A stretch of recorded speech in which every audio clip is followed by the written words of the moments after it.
Hi, sunshines. So I want to talk about symmetry in transformations, specifically symmetry in regular polygons, because you get a lot of questions about that, and regular polygons have a lot of symmetry of both kinds. So step one, what is symmetry? Hi, child. Step one, what is symmetry? Symmetry is a transformation that maps a shape onto itself. That means you take your shape and you flip it over and it lines up to itself. Or you take a shape and you turn it and it lines up to itself.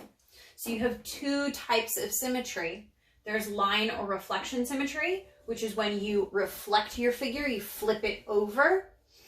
And then you have point or rotation symmetry, which is where you rotate it around the center point so that it lines up on itself. So it stays the same side. I've got this little turquoise triangle on my octagon. So when I rotate it, that triangle moves, but it's still there. When I reflect it, I flip it over so the triangle's not visible anymore because it's on the other side of the figure.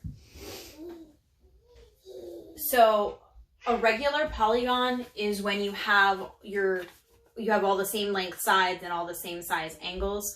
So a regular polygon is it's what you think of when you think octagon. You usually think of this stop sign shape. You don't think of something that's stretched out and like weird shaped, even though technically if it has 8 sides, it's still an octagon no matter how the angles are configured.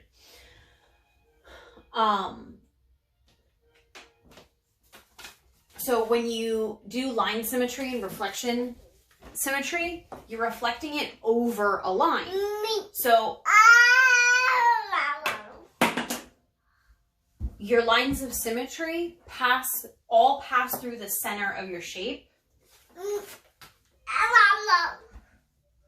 They all pass through the center point of your polygon. And one of the vertices are on the sides.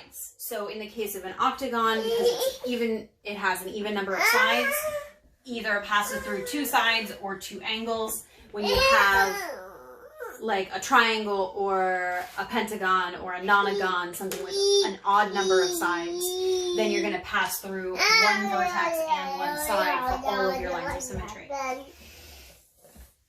So however many sides you have is how many lines of symmetry you have.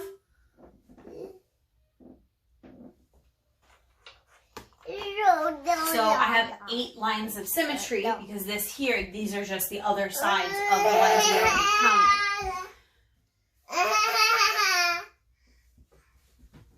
So I've got 4 pairs of angles and 4 pairs of sides. So that makes 8 lines altogether.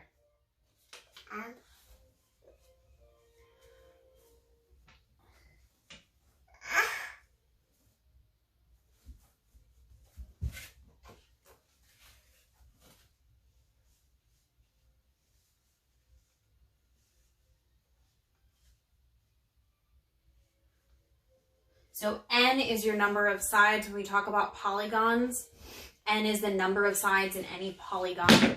And you can have an n-gon is when your number of sides is a variable and you're just talking theoretically. So for any n-gon, the lines of symmetry is equal to your number of sides. Again, as long as you're talking about regular polygons. The rules go out the window when you start changing the shape. So like a rectangle is stretched out, so you lose the diagonal lines of symmetry. But as long as we're only focused on regular polygons, your lines of symmetry matches your number of sides. Again, your lines of symmetry have to go through that center point. If I try and put a line of symmetry here, it's off center. So I've got more space on one side than the other. Can I have this back? Can I borrow this? Here, trade you. Trade you. You want to draw? You draw?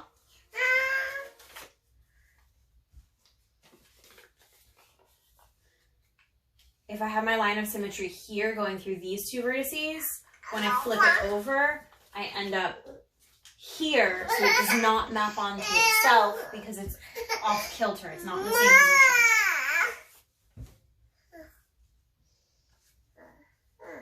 Now with rotational symmetry,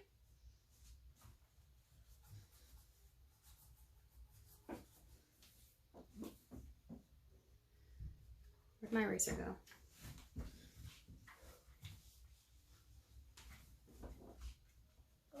Now with rotational symmetry, still an octagon because I didn't feel like cutting more than one shape. With rotational symmetry, your order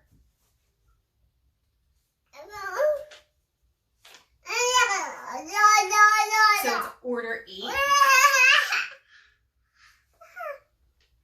It's order 8. That means, can I borrow this again? Here. Can you draw me? Can you draw me a circle? P? Yeah. Can you draw P? Yeah.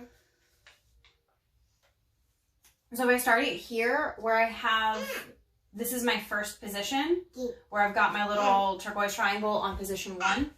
I can rotate it around that center point to position 2, and it'll line up exactly the same.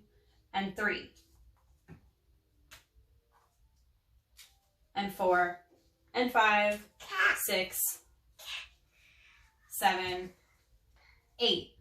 So there's 8 ways that I can rotate it that it's going to line up to itself. So if I turn it so that I move this corner over to this corner, then that angle is how many degrees I rotated it. So since there's 8 sides and 8 vertices, that angle is going to be 1/8 of the way around the circle. So the degrees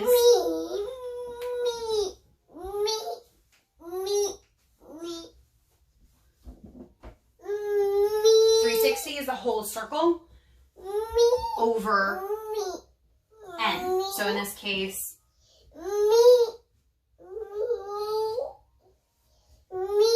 it's 360 over 8.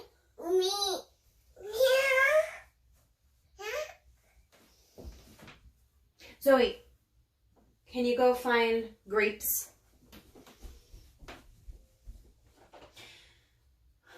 So if I divide by 8, I get 45 degrees. This is a 45-degree angle going one position over. But all 8 positions work, which means any multiple of 45 degrees works. If I move it 45 degrees twice, then I'm going to be here. If I move it 45 degrees 3 times, then I'm going to be here. So you can multiply 45 degrees by any number. Theoretically, if you multiply 45 degrees by 827, it's still going to work, but that's kind of boring. We usually focus on the ones that are, you know, below 360. So once you multiply it by 8, you've gone in a full circle back to where you started. But any multiple.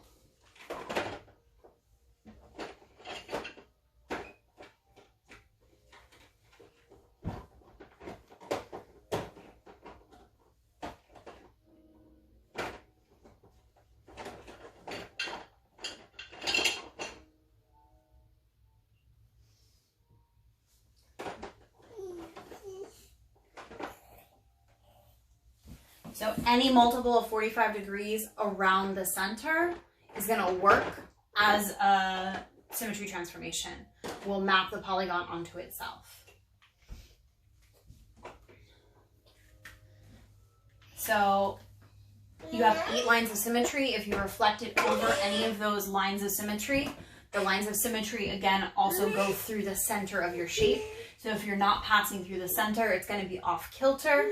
Also, the line of symmetry has to go through vertices or the center of the sides. If you're trying to go over here, it's not going to reflect properly because the side's not going to line up when you flip it over.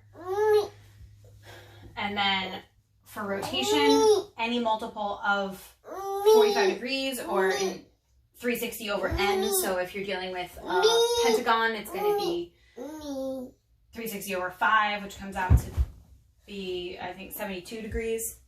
If If you're dealing with a hexagon, it's going to be 360 over 6 is 60 degrees.